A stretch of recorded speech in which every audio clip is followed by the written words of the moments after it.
Hi friends, welcome to Suja's kitchen and lifestyle. ఈరోజు నేను చేయబోయే రెసిపీ గోంగూర పచ్చడి అండి. ఈ గోంగూర పచ్చడి చాలా టేస్ట్గా ఉంటుంది.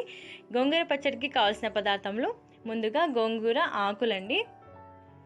ఈ విధంగా ఆకులు తీసుకొని కడిగి పెట్టుకోవాలి. 1 బౌల్ గోంగూర ఆకులు,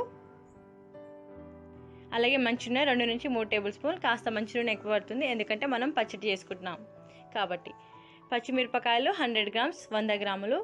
ఎండుమిరపకాయలు 8 నుంచి 9 తీసుకోవాలి. వెల్లుల్లిపాయలు 4 రెమ్మలు, అలాగే జీలకర్ర 1 టీ స్పూన్, మెంతులు 1/2 టీ స్పూన్ తీసుకోవాలి. పోపు వేసుకోవడానికి 1 టీ స్పూన్ ఆవాలు, 1/2 టీ స్పూన్ జీలకర్ర తీసుకోవాలి. శనగపప్పు 2 టేబుల్ స్పూన్లు, పసుపు 1 టీ స్పూన్, ఉప్పు రుచికి సరిపడా, వేరుశనగ గుళ్ళు 2 టేబుల్ స్పూన్, వీటిని పల్లీలు అని కూడా అంటారు, 2 టేబుల్ స్పూన్లు తీసుకోవాలి. ఇప్పుడు ముందుగా స్టవ్ ఆన్ చేసి ఒక ప్యాన్ పెట్టుకోవాలండి. ఈ ప్యాన్ కొద్దిగా హీట్ ఎక్కాలి. ఇందులో 1 టీ స్పూన్ జీలకర్ర, 1/2 టీ స్పూన్ మెంతులు వేసుకొని డ్రై రోస్ట్ చేసుకోవాలి. మీడియం ఫ్లేమ్ పెట్టుకొని 2 నిమిషాల పాటు డ్రై రోస్ట్ చేసుకోవాలి. ఇవి మాడకుండా చూసుకోవాలండి. నిదానంగా కలుపుతూ వేయించుకోవాలి.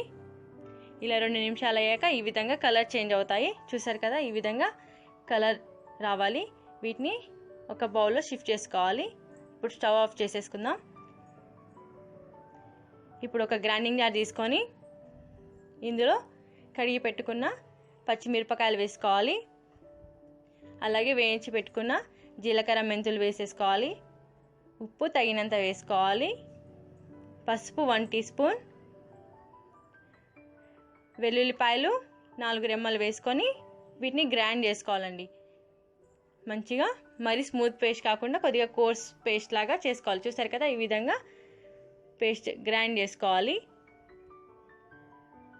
చూస్తున్నారు కదా, ఈ విధంగా ఉండాలి. ఇప్పుడు మళ్ళీ స్టవ్ ఆన్ చేసి అదే ప్యాన్ వేడి చేసుకోవాలి. ప్యాన్ కొద్దిగా వేడెక్కింది.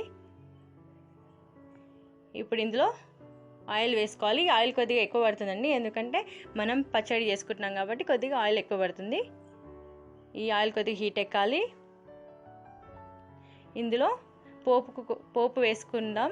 ఇందులో జీలకర్ర, ఆవాలు వేసుకొని కొంచెం చిటపటలాడాలి. ఈ విధంగా చిటపటలాడినాక ఇందులో ఎండుమిరపకాయలు కూడా వేసుకోవాలి.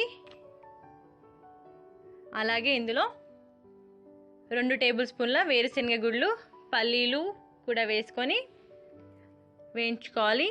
అలాగే 2 టేబుల్ స్పూన్ల శనగపప్పు కూడా వేసుకొని వేయించుకోవాలి. ఇలా ఒకసారి కలుపుకోవాలి. ఇలా కలుపుతూ 2 నిమిషాల పాటు మీడియం ఫ్లేమ్లో వేయించుకోవాలి. ఇవి మాడకుండా చూసుకోవాలి. గోల్డెన్ బ్రౌన్ కలర్ వచ్చే వరకు వేయించుకోవాలి. 2 నిమిషాలు పడుతుంది. ఇలా 2 నిమిషాల పాటు కలుపుతూ ఉండాలి. మన ఇష్టాన్ని బట్టి వేరుశనగ గుళ్ళు, శనగపప్పు అనేది ఎక్కువ వేసుకోవచ్చు, తక్కువ కూడా వేసుకోవచ్చు.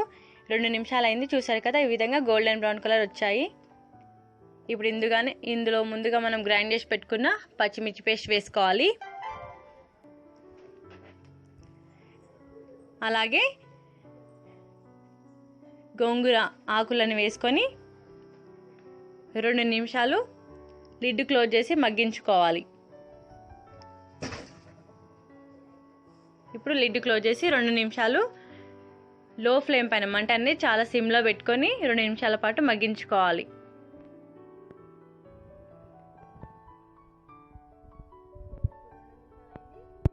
లిడ్ ఓపెన్ చేద్దాం.